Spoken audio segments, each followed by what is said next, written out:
What's the playbook on this? There is no damn playbook. Let's make one. Ilya, to start with you, the Air Force One scene. Yeah. Oh my God. Like that feels like a scene on a page where it's just like the most ambitious thing ever. How are you gonna pull it off? And I can't imagine anything you left on the table. Can you talk to me about bringing that scene to life? I think as someone who, I storyboard religiously, and I usually do on pass and maybe small iterations, and it's always as good as I need it to be.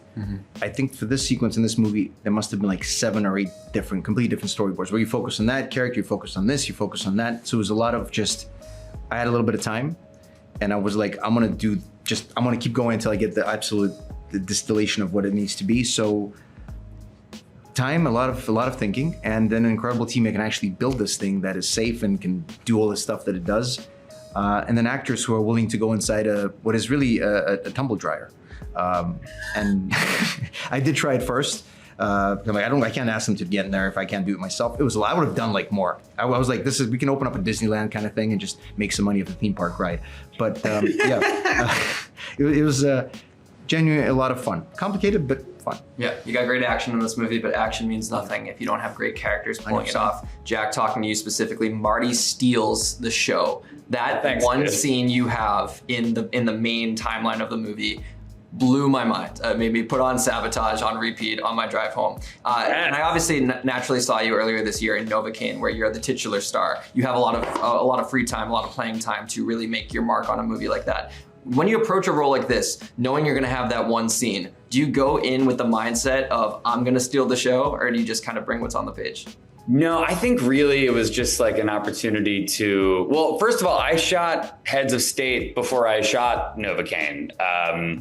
I remember it was like the first thing, like way before I shot Novocaine. And I think I was just such a fan of Nobody. I loved Ilya's movie, Nobody. I just thought it was so incredibly well done that when I knew that this movie was gonna be directed by him, it was kind of a no-brainer. And also I'm a huge fan of John and Idris and Priyanka. Like, it just made sense. And I think that this movie really got the action bug in me so that I wanted to pursue it even more with stuff like Novocaine, and specifically like character-based action, where it's like, you care about the action because you care about these characters. So no, I didn't go into it being like, gotta steal the show. I really just did it to like work, even if it was just for a sequence with people I really, really respect and admire. And it's just such a fun movie, dude. And I just had a blast doing it. I also never really get to play the character who's badass or experienced or like in terms of like combat or action. And this was like different for me in a really cool,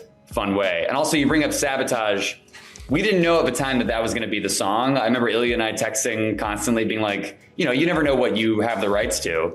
And I think ABBA was an idea at one point, right? Super there was like, there was a bunch of stuff. But then once I finally saw the movie and I saw a cut of it, and they got Sabotage in there, and I've never been more pumped. It was so cool. It was so cool. Like I said, I love when action scenes, you have those moments where the characters are so smart. Like he clearly has everything laid out and he's just going through the motions. I loved it. This is a little bit of a spoilery question that I'll wrap up with. We'll save it until after release. But I mentioned, obviously, Jack, you have one scene in the main portion of the movie. We know he's alive. Marty's alive in the post-credit scene. Are there ideas for Heads of State 2? I feel like this world is ripe to explore. There's more leaders we could involve. Marty could be bumped up to a leading role. Like, who leaked the memo? Okay. But look, if you watch the movie and they enjoy it and Amazon feel like it makes sense to do the second one, absolutely. It's I'd love to get more of Jack in there, more of Marty. To be in more of it. It was such a good time. Yeah, and it's when you have something that works and people love it, if you can do more, do more. Because at the end of the day, what are we here for? To entertain ourselves, but really, we're there to make sure people have a great time. So, knock on wood. I only get superstitious when it comes to this. Everything else, I don't care. Black cats cross the road. But but yeah, it'd be great to, look, I know this. If it's not Heads of State 2, I will be bugging Jack to work together again, because he comes in, he knows what he's doing. He's an incredible energy in terms of just his positivity and the desire to not just to be here and do a great job, but to go above and beyond. And when you have a talent like that who listens and wants to do better and understands the collaborative nature of the goals we're trying to achieve, like my job becomes really easy, and it becomes as fun as you think a directing job can be. So thank you, Jack. I'll just say that. Dude, that meant the world to me. Thank you so much. I would kill to work with you again, man. It was so. You heard it here first. It's happening. That's it. It's so. Cool it's on video now, Jack. What? It's on video now. You just signed a contract. It just happened. Okay, cool. We did it. It happened already. No, I mean, just to work with someone like Ilya, who I was a fan of, but then you work with him and he just has such a clear vision for what he wants. It makes my job so easy. Like and I love giving options and stuff for directors to use, but I just love how Ilya was like, first and foremost, he cares about entertaining people, I think, more than any other director I've ever worked with. And that is so infectious and so cool. And you just want to do your best work for him. So short answer to your question, 1,000% I'd be down. I love that we were able to get that sequence in there at the end. We shot that way down the line, I think, from when when you guys wrapped. Yeah. But it was such a good time to do. So I know I would do it again in a heartbeat. There's a reason he comes back at that point, because when we look at the movie, we're like, you know what we're missing? And by the way, this is after the film is coming out. So yes. I'll say one thing.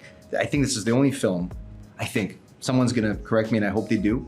Actually, I don't, but you know. We have Priyanka dies, comes back, Idris dies, comes back, Jack dies and comes back, and the audience loves it. We're getting away with something you read by textbook, screenwriting, you should not be able to do this. And people forgive you because they love these characters. And they love them not because it's shot in a cool way, it's because who these guys are and what they give, the energy and the charisma you get from the screen. So hopefully it does happen. I'll do it again, why not? Just crossed, knocking on wood. Yeah. I don't have any. There's marble here, that's all I have. But I'm knocking on my head, I think that counts. I love that perspective. We're way over time, but I just want to say really quickly, whenever my friends ask me, like, who's your favorite celebrity interaction? Who's the nicest one? It's always Jack. Genuinely. I did our show, Coffee Chats, and I was blown away by his humanity and his humility. You got flustered when I brought up his humility, but it's a real thing. He's a class act, so I'm glad that you kept him alive, so we can hopefully see a sequel. Absolutely. Pleasure. Dude, you rule. So good to see you again, man.